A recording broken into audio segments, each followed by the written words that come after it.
और ये 3, इससे क्वेश्चन तो स्टेट नहीं आएगा आप लोगों को, ठीक है ना। तो ये चैप्टर पूर्ण से समाप्त हो गया है, जो पोर्शन बचा था उसको हम खत्म कर दिए हैं, ठीक है। और आप लोग भी इसको समझ लिया बाबू, ठीक है ना।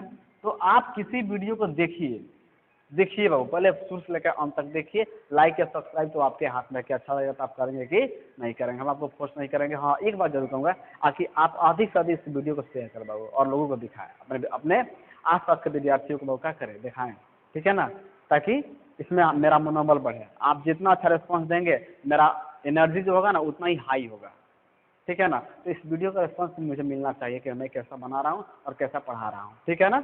आपका काम यही है कि इसको समझिए और समझ करके बाकियों को भी इसको शेयर करें, ताकि वो भी समझ सके, जो कोई भी व्यक्ति चाहे कोई भी स्टूडेंट का हो इससे वंचित ना रह पाए, ठीक है ना। ठीक है बाबू, तब तक के लिए धन्यवाद। हम लोग फिर मिलेंगे नेक्स्ट वीडियो में, और अब मिलेंगे तो हम लोग किसी दूसरे टॉपिक की बात करेंगे, क्योंकि ये तो खत्म हो गया, इससे तो बात होगी नहीं। हम मिलेंगे तब किसी दूसरे टॉपिक की बात करेंगे।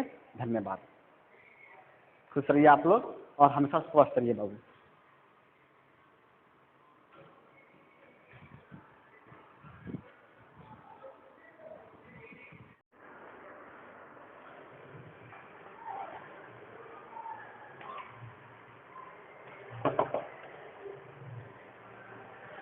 नमस्कार बच्चों, मैं आपका राज सर, आपके अपना चैनल डिग्निफाई इंडिया एजुकेशन में आपका बहुत बहुत स्वागत करता हूं।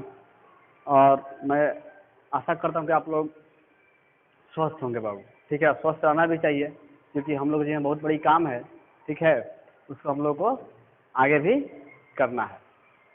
देखिए बाबू, कल जो वीडियो मैं आप लोगों को बनाया था उसमें मैं ठोस अवस्था में आप लोग बता रहा था मैग्नेटिक प्रॉपर्टी, ठोसों का मैग्नेटिक प्रॉपर्टी आप लोगों में बता रहा था, और उसमें आप लोगों को उसका डिफिनीशन ही बताया था। उसके बाद उसको कितना भाग बांटे, ठीक है ना, उसको बताया गया था। और उसमें से एक बता दिया गया था आप लोगों को, उसका जो फर्स्ट क्लासिफिकेशन था आप लोगों का वो था पारामैग्नेटिक, अर्थात कहे तो अनुचुंबकीय, हम उसको बता चुके थे आप लोगों को, ठीक है ना। और उसके लिए हम यहाँ पर नोट भी आप लोगों को दिए थे, ठीक है, उसको आप लोग देख लिया है। देखिए, किसी भी पदार्थ में चुंबकीय गुण तभी आता है जब उसके इलेक्ट्रॉन क्या करते हैं बाबू, गति में रहते हैं। उसके इलेक्ट्रॉन गति में रहते हैं, अर्थात क्या करते हैं वो नाभिक के चारों या तो क्या करते हैं बाबू, गति करते हैं, और नहीं तो खुद क्या करते हैं, एक दूसरे को रोटेट कराते हैं। इसके कारण उनके अंदर चुंबकीय आघूर्ण की मात्रा आ जाती है। कोई भी पदार्थ हो उनके अंदर ये चुंबकीय आघूर्ण की मात्रा आ जाती है, जिसके चलते उसके अंदर चुंबक तो आ जाता है। कभी कभी कम होता है, कभी कभी नहीं भी होता है, एक दूसरे को रिपेल करता है तो, और कभी कभी बहुत ज्यादा हो जाता है बाबू, ठीक है ना। तो उसके बारे में जानना है, और उसी के चुंबकीय आघूर्ण की मात्रा के आधार पर ही बाबू हम लोगों ने चुंबक को बांटा है बाबू 5 भागों में। कितना भाग बांटा हम लोगों ने, 5 भागों में बांटा है, ठीक है। अब उसमें क्या है कि हम आपको बताए हैं, पहला बताए बाबू आप लोगों को, पहला बता चुके हैं, और ये क्या है आपका दूसरा है, और ये तीसरा, और ये चौथा, और ये आपको 5वां है। अब उसको हम लोग जान लिए हैं। पहला तो हम लोग जान लिए हैं कि जो चुंबकीय क्षेत्र, जो पदार्थ का होता है चुंबकीय क्षेत्र की तरफ आकर्षित होता है, उसको क्या बोलते हैं बाबू, पारामैग्नेटिक, ठीक है ना। और चुंबकीय क्षेत्र हम लोग हटा लेते हैं तो उसके अंदर क्या होता है बाबू, चुंबक तो क्या होता है बाबू, खत्म हो जाता है, ठीक है। मतलब जब तक उसमें चुंबकीय क्षेत्र उसके पास रहेगा तब तक उसमें चुंबकीय गुण रहेगा, और नहीं हट जाता है तो चुंबकीय गुण वो हट जाता है, ठीक है ना। अब है प्रति चुंबकीय, वैसे पदार्थ जो बाह्य चुंबकीय क्षेत्र की ओर आकर्षित नहीं होते हैं बाबू, ठीक है ना। जो पदार्थ बाह्य चुंबकीय क्षेत्र की ओर क्या होते हैं बाबू, आकर्षित नहीं होते हैं, उन्हें क्या कहा जाता है, प्रति चुंबकीय पदार्थ कहा जाता है, अर्थात कहे तो हम लोग उसको डायमैग्नेटिक सब्सटेंस कहा जाता है। और इसे होता क्यों है बाबू, सबसे जरूरी ये होता कैसे है, इसको हम लोग को जानना है। तो इन पदार्थों के परमाणु या अणु या आयनों में सभी इलेक्ट्रॉन युग्मित होते हैं। क्या होता है बाबू, सभी इलेक्ट्रॉन क्या होते हैं बाबू, युग्मित होते हैं। जो इलेक्ट्रॉन बच जाते हैं क्या होते हैं बाबू, उसका युग्मन हो जाता है, जिसके चलते क्या होता है बाबू, वे पदार्थ डायमैग्नेटिक नेचर के हो जाते हैं, अर्थात वो अनुचुंबकीय स्वभाव के हो जाते हैं, जिनके इलेक्ट्रॉन के चुंबकीय आघूर्ण एक दूसरे का करते हैं, प्रभाव को निरस्त कर देते हैं। मतलब देखिए, मान लीजिए कि एक पदार्थ के इलेक्ट्रॉन बाबू मान लीजिए कि ऐसे घूम रहा है घड़ी के विपरीत दिशा में, आए घूम रहा है बाबू ऐसे, अर्थात एक बार कोई इलेक्ट्रॉन ऐसे घूम रहा है, प्लस आप बताए थे ना, एक हो गया माइनस का, तो इस हिसाब से दोनों का हो जाएगा, एक दूसरे के प्रभाव का निरस्त कर देगा, ठीक है ना। तो जब निरस्त कर देगा तो उनके चुंबकीय आघूर्ण जितना ये उत्पन्न कर रहा था उतना ये कर रहा था, दोनों मिलकर क्या कर दिया, बराबर एक दूसरे को क्या कर रिपेल कर दिया। क्या हो गया बाबू, चुंबक की मात्रा का उसके अंदर खत्म हो गई। जैसे मान लीजिए कि एक दिशा में ये खींच रहा है, इस दिशा में ये खींच रहा है, इसको इस दिशा में, चुंबकीय गुण आएगा कहाँ से भाई, जब दोनों क्या रहा है, दोनों भाग रहा है, चुंबकीय क्षेत्र दोनों भाग रहा है, तो ये पदार्थ क्या कहलाते हैं बाबू, प्रति चुंबकीय। क्या कहलाते हैं बाबू, प्रति चुंबकीय पदार्थ कहलाते हैं। मान लीजिए कि चुंबक है, ये पदार्थ ऐसे गुजर रहा है, और जैसे इसके पास आएगा ऐसे क्या कर लेगा बाबू, ऐसे दूरी बना लेगा, ऐसे क्या कर लेगा, दूरी बनाकर फिर अपने पूर्व माध्यम में क्या आ जाए बाबू, ये आ जाएगा। इस तरह से क्या कर लेगा, ये इससे जो भी पदार्थ गुजरेंगे और क्या करेंगे, इससे दूरी बना लेंगे। क्या कर लेंगे बाबू, इससे दूरी बना लेंगे। तो ये क्या कहलाएंगे बाबू, डाई मैग्नेटिक सबस्टांस। चुंबक से क्या दूर भाग रहा है, तो क्या कहलाएगा बाबू, डाई मैग्नेटिक सबस्टांस। जैसे क्या हो गया, NaCl हो गया, टाइटेनियम ऑक्साइड हो गया, वेनेडियम पेंटाऑक्साइड हो गया, ठीक है। उसी तरह का एडियम है, कॉपर है, उसका आयन है, ठीक है ना बाबू, पोटेशियम का आयन है, मैग्नीशियम का आयन है, और ये बेंजीन, यहाँ तक बेंजीन भी है।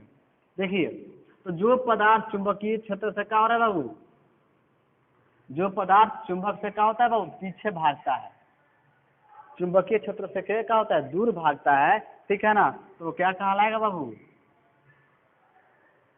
प्रति चुंबकीय पदार्थ। और जितने भी एग्जाम्पल दिए गए हैं बाबू क्या होते हैं बाबू, ये प्रति चुंबकीय पदार्थ होते हैं। और ये बात बता ना कि इन पदार्थों के परमाणु और ये आयनों के सभी इलेक्ट्रॉनिक भी बताया था आप लोगों को डी ब्लॉक में, आगे जिनका डी ब्लॉक का हो, पूर्ण रूप से भरा हो और चाहे खाली हो। ए ब्लॉक में यही बात बताए, टी ब्लॉक में यही बात बताए होंगे, ठीक है ना। तो ये मतलब जिसका या तो खाली हो जाता तो म्यू का वैल्यू क्या हो जाए बाबू, 0 हो जाए। म्यू का वैल्यू क्या हो जाए, ऑन पेयर इलेक्ट्रॉनों की संख्या क्या हो जाए, 0 हो जाए, तो पदार्थ क्या होते हैं बाबू, डाई मैग्नेटिक नेचर के होते हैं, अर्थात क्या है तो वो क्या होते हैं, प्रति चुंबकीय स्वभाव के होते हैं। अब देखिए, ये तो बात आप लोग समझ गए। आगे उनका डी ऑर्बिटल भरा हो किसी पदार्थ का, मतलब इंडिविजुअली की हम सब तो लेते हैं तो ठीक है ना, या एस ऑर्बिटल वाला एफ ऑर्बिटल भरा हो, तो ये क्या हो जाएगा बाबू, ये हो जाएंगे डाई मैग्नेटिक नेचर का, और ये चुंबक को रिपेल करेंगे, चुंबक से तो रिपेल होंगे नहीं तो उसको रिपेल करेंगे, उससे दूर हटेंगे, ठीक है ना, ये हो जाएंगे डाई मैग्नेटिक नेचर के। और कल मैं आप लोगों को नोट कर रहा था कि जिन पदार्थों के इलेक्ट्रॉनों की संख्या, जिन पदार्थों के चाहे जो अणु हो या यौगिक हो, चाहे वो एटम हो, ठीक है ना, कभी कभी मतलब किसी एटम या आयन के लिए थोड़ा सा ये जो नोट बताया थोड़ा सा फेल करता है, लेकिन पदार्थ के लिए, यौगिक के लिए और अणु के लिए ये फेल नहीं करता है बाबू। नोट एकदम 100% है, अगर नोट आपको याद है तो आप इसको भी समझ जाएंगे और उसको भी समझ जाएंगे, ठीक है ना, जो हम आपको कल बताएं। देखिए, जिनमें इलेक्ट्रॉनों की संख्या विषम हो, किसी अणु, परमाणु, यौगिक या किसी आयन के लिए इलेक्ट्रॉनों की संख्या क्या हो बाबू, या तो विषम हो नहीं तो 10 नहीं तो 16 हो, तो क्या होते हैं, पारा मैग्नेटिक नेचर के होते हैं बाबू, ठीक है ना, अनुचुंबकीय होते हैं। आज इन ऐसा नहीं है, विषम नहीं है, 10 नहीं है, 16 नहीं है, बाकी सब है, तो क्या हो जाएगा वो डाई मैग्नेटिक नेचर के होंगे, जो आप लोगों को नोट बताया था आप लोगों को, ठीक है ना। जैसे मान लीजिए सोडियम क्लोराइड है, तो सोडियम में इलेक्ट्रॉनों की संख्या कितनी होती है, 11, क्लोरीन में कितनी होती है बाबू, 17, तो इस कुल मिला कितना हो जाएगा बाबू, 8 हो जाएगा, और ये क्या हो जाएगा 2, तो 28 हो जा रहा है।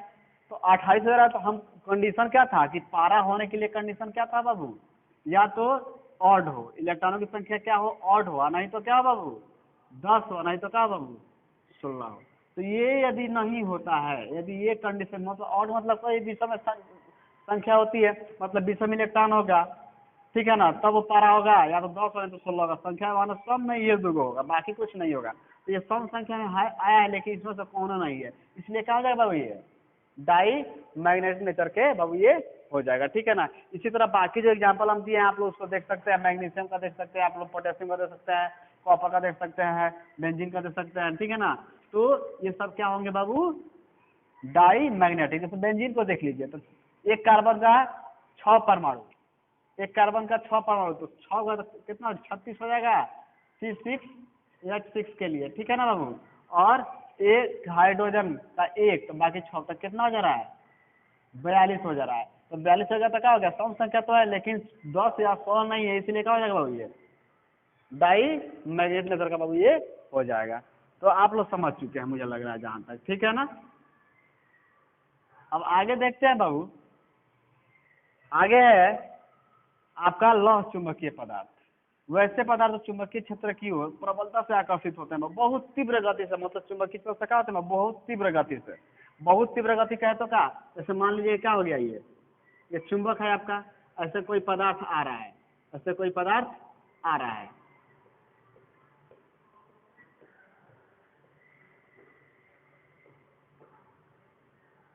मतलब उसका इलेक्ट्रॉन आ रहा है, मेरा कहने का मतलब क्या है, उसका इलेक्ट्रॉन आ रहा है, तो ये जो सीधे इसका सेंटर में पड़ेगा तो इसको पार करके निकल जाएगा, क्योंकि सेंटर में तो बढ़िया बात है भाई, डायरेक्शन कहाँ से, क्योंकि मध्य में क्या होता है, मैग्नेटिक पावर ज्यादा होता है, आइए जो इसको मतलब है इसमें क्या कर जाएगा, इसको पार कर जाएगा, इसके पास रहेगा, हालांकि ये भी उड़ेगा, इससे थोड़ा सा करीब हो जाएगा, इस सबका डायरेक्शन क्या होगा वो इस तरह से हो जाएगा, ठीक है ना।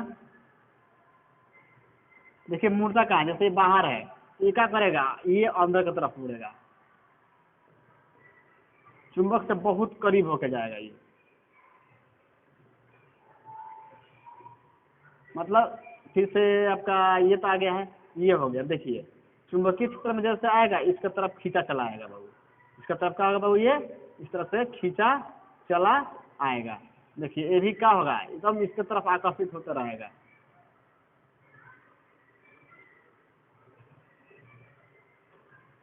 देखिए ये भी क्या होगा, ऐसे आकर्षित होगा इसके तरफ, ठीक है ना, बहुत प्रबलता से इसके तरफ आकर्षित हो जाता है पदार्थ ये, ठीक है ना। इसको क्या बोलते हैं बाबू, फिर बाहर जाएगा, जब तक इस तरह का एकदम करीब होकर से जाएगा, फिर बाहर जाएगा, फिर फैल जाएगा, फिर चूंकि प्रभाव खत्म हो रहा है, हाई थोड़ा बहुत रहेगा, चूंकि बोले हैं कि प्रभाव इसका थोड़ा रहता है, चुंबकीय क्षेत्र हटा तो ही प्रभाव इसका बाबू रहता है, तो ऐसे आएगा और फिर ऐसे बाहर निकल जाएगा। ऐसा क्यों होता है कि इन पदार्थों में अयुग्मित इलेक्ट्रॉनों की संख्या बाबू, पता है ना, अनपेयर्ड इलेक्ट्रॉनों की संख्या क्या होती है, ज्यादा होती है, हालांकि पारा मैग्नेटिक में होती है, लेकिन उनमें अनपेयर्ड इलेक्ट्रॉनों की संख्या क्या होती है बाबू, इसके अपेक्षा कम होती है, और इसमें सबसे ज्यादा होती है। ऐसे लोहा हो गया, कोबाल्ट हो गया, निकेल इसमें आता है, ये मेनली क्या होता है बाबू, लोहा कोबाल्ट और निकेल, ठीक है ना। ये क्या होते हैं, इनकी जो ये डी ब्लॉक के तत्व होते हैं, ठीक है ना, इनका जो डी ऑर्बिटल होता है उनके अनपेयर्ड इलेक्ट्रॉन की संख्या क्या होती है, मैक्सिमम होती है, महत्तम होती है, बहुत ज्यादा होती है बाबू, ठीक है ना, क्या होती है बाबू, बहुत ज्यादा होती है, इसलिए क्या होते हैं, चुंबक की तरफ बहुत ज्यादा आकर्षित होते हैं। मान लीजिए डी ब्लॉक है, तो डी ब्लॉक में मैक्सिमम अनपेयर्ड इलेक्ट्रॉन कितना हो सकते हैं बाबू, 10 होते हैं, इसलिए क्या होगा, चुंबक की तरफ क्या हो जाएगा, 5 होते हैं, टोटल इलेक्ट्रॉन 10 होते हैं, तो सबसे अधिक अनपेयर्ड इलेक्ट्रॉन 5 हो रहा है ना बाबू, तो इस तरह के इसमें इलेक्ट्रॉन क्या होता है, पाए जाते हैं। थोड़ा सा मान लो कि बढ़ गया, हालांकि उसमें इलेक्ट्रॉन है बाबू, अयुग्मित इलेक्ट्रॉन इसमें है, लेकिन अब क्या हो गया, 3 हो गया, अब कितना था, 4 था, अब कितना हो गया, 5 हो गया, तो इस हिसाब से इसमें क्या होते हैं, अनपेयर्ड इलेक्ट्रॉन बहुत ज्यादा होते हैं, इसलिए क्या होते हैं, ये ज्यादा चुंबक की तरफ क्या होते हैं, आकर्षित होते हैं, ठीक है ना। और इनका जो ये बताएं बाबू, ये बात इंपॉर्टेंट है, एवं इनकी संरेख, मतलब जो इलेक्ट्रॉन इनके होते हैं उनकी संरेख की जो दिशा होती है एक ही दिशा में होती है बाबू, एकदम या तो ऊपर नहीं तो नीचे, देखना इसमें दिखाया है ना, सब ऊपर दिखाया गया, या तो ऊपर हो नहीं तो क्या बाबू नीचे हो, तो इसका जो संरेख होता है वो या तो एक ही दिशा में होता है, या तो ऊपर नहीं तो नीचे, ठीक है ना। एवं चुंबकीय क्षेत्र को हटा लेने पर क्या होता है बाबू, यह चुंबकीय गुण को दर्शाता है, मतलब हटा भी देते हैं तभी क्या होता है, चुंबकीय क्षेत्र को चुंबकीय गुण क्या करता है, दर्शाता है, क्यों, क्योंकि चुंबक की तरफ क्या होता है, बहुत प्रबलता से आकर्षित होता है, ठीक है ना, इसलिए कहलाता है। यहाँ पे पैरामैग्नेटिक लिख दिया बाबू, यहाँ पे क्या होगा, फेरोमैग्नेटिक होगा, क्या होगा, फेरोमैग्नेटिक, ठीक है ना, फेरोमैग्नेटिक नेचर का बाबू ये होगा, ठीक है ना। तो इसका क्या है कि इसमें अनपेयर्ड इलेक्ट्रॉनों की संख्या क्या होती है, 0 होती है, इसमें क्या होती है, सबसे अधिक होती है, इसलिए क्या होता है बाबू, ये क्या होता है बाबू, लौह चुंबकीय होता है। और उसके एग्जाम्पल आप लोगों के सामने रखा गया है, Fe3O4 है पदार्थ है, MgFeO4 है, ZnFeO4 है, ठीक है ना। तो जो ट्रिक बताए वो पहला और दूसरा अलग होता है, और इसके लिए यही सबसे कारगर है बाबू, सबसे कारगर क्या है कि इसमें जो अनपेयर्ड इलेक्ट्रॉन होते हैं ना बाबू, अनपेयर्ड इलेक्ट्रॉन क्या होती है बाबू, सर्वाधिक होती है, सबसे ज्यादा होता है, इसलिए क्या होता है बाबू, ये फेरोमैग्नेटिक का होता है, ठीक है ना। अब है आपका ये नंबर 4, प्रतिलौह चुंबकीय पदार्थ, एंटी फेरोमैग्नेटिक सब्सटेंसेस, ठीक है ना बाबू।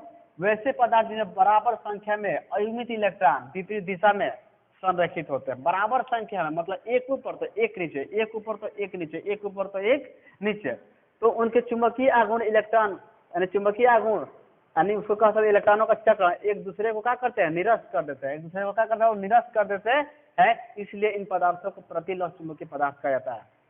क्या है आखिर इनमें क्या, अभी आपको मैं वहां बताया था ना बाबू, आखिर मान लीजिए कि एक पदार्थ के इलेक्ट्रॉन की दिशा ऐसे है, मतलब घड़ी के विपरीत दिशा में एंटी क्लॉकवाइज, और दूसरा कैसे बाबू ऐसे है। तो क्या करेगा, तू उधर जा हम इधर जाएंगे, दोनों दूसरा क्या करेगा, भागेगा। तो भागेगा तो उसमें चुंबकीय गुण कहाँ से आ जाएगा, जब खींचेगा तब बाबू, जब आकर्षित होगा तब चुंबकीय गुण उसमें आएगा। तो दोनों का एक दूसरे को रिपेल कर रहा है, दूसरे को क्या कर रहा है बाबू, प्रतिकर्षित कर रहा है। तो इसमें चुंबकीय गुण क्या होती है, बिल्कुल खत्म। हालांकि है उस तरह का पदार्थ है, लेकिन क्या हुआ, हालांकि लोहा भी यहाँ पे सर, यहाँ पे एफी, वहाँ पे एफी का है, चुंबकीय यहाँ पे क्या है, प्रति चुंबकीय हो गया, कहाँ हो गया। तो यही रीजन है कि इनकी जो इलेक्ट्रॉनों की जो संख्या होती है बाबू ना, वो क्या होती है, कैसी होती है बाबू, ये इलेक्ट्रॉन एक दूसरे को क्या करते हैं बाबू, रिपेल करते हैं। मतलब कि इनकी जो दिशा होती है क्या होती है, बदल जाती है। अलाइनमेंट क्या होती है, अलाइनमेंट इसकी क्या होती है बाबू, बदल जाती है। यानी कि इनका क्या बोलते हैं, ये कह सकते हैं बाबू संरेखित, संरेखित क्या होता है, बदल जाता है। अलाइनमेंट इसका क्या होता है, बदल जाता है। इसलिए क्या होते हैं बाबू, ये प्रतिलोह चुंबकीय होते हैं। हालांकि लोहा का गुण इसमें होने के बावजूद क्या होते हैं, चुंबक से दूर भागते हैं। ठीक है ना। तो देखिए यहाँ पर दिखाया ना, एक का अलाइनमेंट का ऊपर, एक का नीचे, ऊपर नीचे, ऊपर नीचे, ऊपर नीचे। तो क्या है, ये क्या करेगा, एक दूसरे के प्रभाव क्या करेगा, निरस्त कर देगा। ये पदार्थ क्या करेगा, एक दूसरे के प्रभाव क्या करेगा, वो निरस्त कर देगा। इसलिए क्या होगा, ये प्रतिलोह चुंबकीय होगा। समान संख्या में अयुग्मित इलेक्ट्रॉन और विपरीत दिशा उसकी होती है बाबू, संरेखित होता है, विपरीत दिशा होती है। इसलिए क्या होता है बाबू, ये प्रतिलोह चुंबकीय पदार्थ होता है। ठीक है ना। अब आगे देखते हैं, आखिरी है बाबू लघु लौह चुंबकीय। इसको बोलते हैं फेरी मैग्नेटिक सबस्टांस बोल सकते हो, चाहे फेरी मैग्नेटिज्म बोल सकते हो, फेरी मैग्नेटिज्म इसको बोल सकते हो। और इसमें क्या ठीक इसके उल्टा है, वैसे पदार्थ जिनमें अयुग्मित इलेक्ट्रॉन संख्या असमान, यहाँ पे क्या है, समान, यहाँ पे क्या है बाबू, बराबर यानी समान, और यहाँ पे क्या है बाबू, असमान संख्या में और विपरीत दिशा में संरक्षित होते हैं। असमान संख्या मतलब कहीं एक ही तरह पदार्थ ज्यादा है, कहीं कम है, कहीं ज्यादा है, कहीं कम है। और असमान संख्या में और विपरीत दिशा में क्या होता है, अलाइनमेंट उनकी होती है, मतलब क्या होता है, संरक्षित होते हैं। तो क्या होती है बाबू, किंतु उसका परिणामी चुंबकीय आघूर्ण का होता है, शून्य नहीं होता। मतलब स्वाभाविक है कहीं ज्यादा हो गया, कहीं कम हो गया। तो मान लीजिए कि एक प्लस हाफ का वैल्यू कहीं ज्यादा हो गया, ऊपर प्लस हाफ और नीचे क्या होता है माइनस हाफ। तो प्लस हाफ मान लीजिए कि 10 हो गया, माइनस हाफ क्या हो गया, 3 हो गया। तो स्वाभाविक है कि मतलब क्या होगा, ये इसमें चुंबकीय गुण होगा, लेकिन फेरोमैग्नेटिक जो वास्तव में जो शुद्ध चुंबकीय पदार्थ मतलब चुंबकीय होना चाहिए, इसमें नहीं होगा। चुंबकीय गुण होगा लेकिन इसके अपेक्षा क्या होगा, कम होगा। ठीक है ना बाबू। तो यही बात है कि ये क्या होगा बाबू, लघु लौह चुंबकीय होगा, चुंबक की मात्रा इसमें क्या होगी, कम होगी। वैसे पदार्थ जिनमें अयुग्मित इलेक्ट्रॉन असमान संख्या विपरीत दिशा में संरक्षित होते हैं, किंतु परिणामी चुंबकीय आघूर्ण का होता है, शून्य नहीं होता है, शून्य नहीं होता है। तो इस प्रकार के पदार्थों को फेरी मैग्नेटिज्म कहा जाता है, अर्थात कहे तो लघु लौह चुंबकीय पदार्थ कहा जाता है। उसकी एग्जाम्पल देखिए, यहाँ पे अप एरो मार्क दिखाया ना बाबू, अप एरो मार्क मतलब क्या, प्लस हाफ ऊपर, minus half plus half, minus half plus half और माइनस हाफ। तो देखिए ऊपर के अलाइनमेंट कितनी है, 1 है, 2 है बाबू, और यहाँ पे 3 है, और नीचे वाला 1 2 3 4 5 है। तो एक 3 है, एक 5 है। तो 3 गो तो क्या करेगा, इसका 3 गो का प्रभाव निरस्त कर देगा। मतलब चुंबकीय 3 गो इलेक्ट्रॉन क्या करेंगे, एक दूसरे को चुंबकीय आघूर्ण को निरस्त कर देगा, बाकी 2 गो बचेगा ना बाबू। तो 2 गो जो बच रहा है, डाउन वाला बच रहा है ना बाबू, तो क्या करेगा, इसके चलते इसमें चुंबकीय गुण बाबू मौजूद रहेगा। इसलिए कहलाएगा ये लघु लौह चुंबकीय पदार्थ। ठीक है बाबू। देखिए बाबू, अब आप इसको बढ़िया समझ चुके हैं। इसमें म्यू का वैल्यू 0 नहीं होगा, इसमें म्यू का वैल्यू 0 हो जाएगा। इसमें म्यू का वैल्यू 0 ना डायमैग्नेटिक में, तो इसमें भी क्या हो जाएगा, म्यू का वैल्यू क्या हो जाएगा, 0। याद कर लीजिएगा, कह देगा कि प्रतिलोह चुंबकीय पदार्थ में म्यू का वैल्यू कितना होता है, तो 0 होता है। सब कितना हो जाता है, 0 हो जाता है। ठीक है ना। जब जोड़ेंगे तो क्या हो जाएगा, मतलब अंक इलेक्ट्रॉन का होता है, उसमें 0 हो जाता है। इसमें भी और इसमें बहुत ज्यादा अंतर इलेक्ट्रॉन होता है, इसमें भी होता है, लेकिन सुरक्षा कम होता है। इसलिए इन दोनों में चुंबकीय गुण होता है, और सबसे अधिक इसमें इसलिए होता है कि इसमें सबसे अधिक क्या होती है, अंतर इलेक्ट्रॉन इसमें पाई जाती है, और म्यू का वैल्यू स्वाभाविक हो जाता है। ठीक है ना। तो देखिए ये 5 तरह के चुंबकीय गुण होते हैं किसी पदार्थ में, और आप समझ चुके हैं, मुझे लगता है कि अब आप लोग इसको भूलेंगे नहीं और इसको याद भी कर लेंगे, और इससे संबंधित जो भी क्वेश्चन आते हैं ना वो ठीक ना एग्जाम्पल से आप लोग बताए गए हैं, आप लोग इसको क्या कर लेंगे, याद कर लेंगे, और एग्जाम में खूब बढ़िया से इसको इत्मीनान से आप लोग लिख करके और आइएगा वहाँ पे। आप लोग, हम चाहेंगे कि जैसे मैं आप लोग के यहाँ पर निराश नहीं कर रहा हूँ, तो आप भी हमको निराश नहीं करेंगे, ठीक है ना। आप मैक्सिमम मार्क्स लेकर के आएंगे, चाहे जितना ही पढ़े हैं बाबू, जितना पढ़ लिए उसका उसका 100% मार्क्स आपको आना चाहिए, ठीक है ना।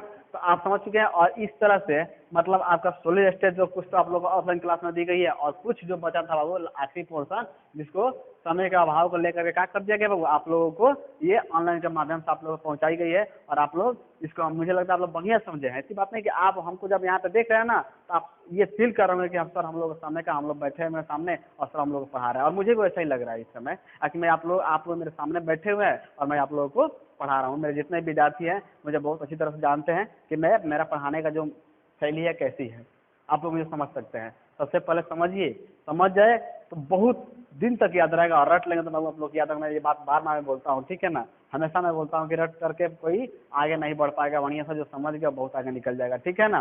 तो ये 5 तरह के थे, एक पहले बता चुके हैं और 4 आज बताएं बाबू। और देखिए किसी भी टॉपिक को समझना है तो उस वीडियो को सबसे पहले एक बार शुरू से लेकर के अंत तक देख लीजिए।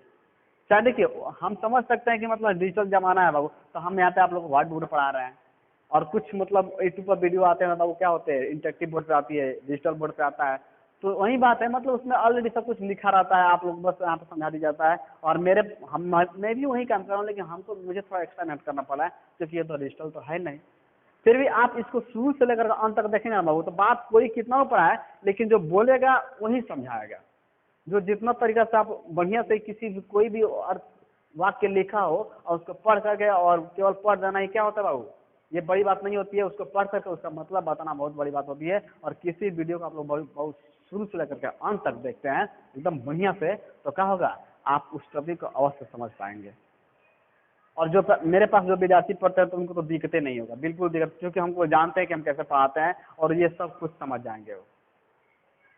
बाकी जो विद्यार्थी है हमको थोड़ा अपने आदत में डालिए, क्योंकि हम आपके हैबिट तो है नहीं बाबू, तो हमको 1-2 बार देखेंगे आप लोग ना, तो बढ़िया से 1-2 वीडियो मेरा देख लेंगे तो आप समझेंगे कि हमको भी सर क्या कर रहे हैं, ऐसा लाइव पढ़ा रहे हैं, ऑफलाइन हमको लाइव पढ़ा रहे हैं। तो आप इसको बढ़िया से याद कर लेंगे बाबू, ठीक है ना, और इसको नोट कर लेंगे कलम कॉपी लेकर के। और इसको भूलिएगा मत, क्योंकि मैं आपको पहले ही बताएं कि केमिस्ट्री में, फिजिकल केमिस्ट्री में, आपका ऑर्गेनिक में और इनऑर्गेनिक में इस काम आने वाला है। ये 3 को तो जरूर आएगा, ये 2 एक तो लिखा चुके हैं, ये 2 और ये 3, इससे क्वेश्चन तो स्टेट नहीं आएगा आप लोगों को, ठीक है ना। तो ये चैप्टर पूर्ण से समाप्त हो गया है, जो पोर्शन बचा था उसको हम खत्म कर दिया है, ठीक है। और आप लोग भी इसको समझ लिए बाबू, ठीक है ना। तो आप किसी वीडियो को देखिए बाबू, पहले शुरू से लेकर अंत तक देखिए। लाइक या सब्सक्राइब तो आपके हाथ में, कि अच्छा लगेगा तो आप करेंगे कि नहीं करेंगे, हम आपको फोर्स नहीं करेंगे। हाँ एक बात जरूर कहूँगा कि आप अधिक से अधिक इस वीडियो को शेयर कर बाबू और लोगों को दिखाएं, अपने आसपास के विद्यार्थियों को बाबू क्या करें, दिखाएं, ठीक है ना, ताकि इसमें मेरा मनोबल बढ़े। आप जितना अच्छा रिस्पॉन्स देंगे मेरा एनर्जी जो होगा ना उतना ही हाई होगा, ठीक है ना। तो इस वीडियो का रिस्पॉन्स मुझे मिलना चाहिए कि मैं कैसा बना रहा हूँ और कैसा पढ़ा रहा हूँ, ठीक है ना। आपका काम यही है कि इसको समझिए और समझ करके बाकियों को भी इसको शेयर करें, ताकि वो भी समझ सके, जो कोई भी व्यक्ति चाहे कोई भी स्टूडेंट का हो इससे वंचित ना रह पाए, ठीक है ना। ठीक है बाबू, तब तक के लिए धन्यवाद। हम लोग फिर मिलेंगे नेक्स्ट वीडियो में, और अब मिलेंगे तो हम लोग किसी दूसरे टॉपिक की बात करेंगे, क्योंकि ये तो खत्म हो गया, इससे तो बात होगी नहीं। हम मिलेंगे तब किसी दूसरे टॉपिक की बात करेंगे। धन्यवाद, खुश रहिए आप लोग और हमेशा स्वस्थ रहिए बाबू।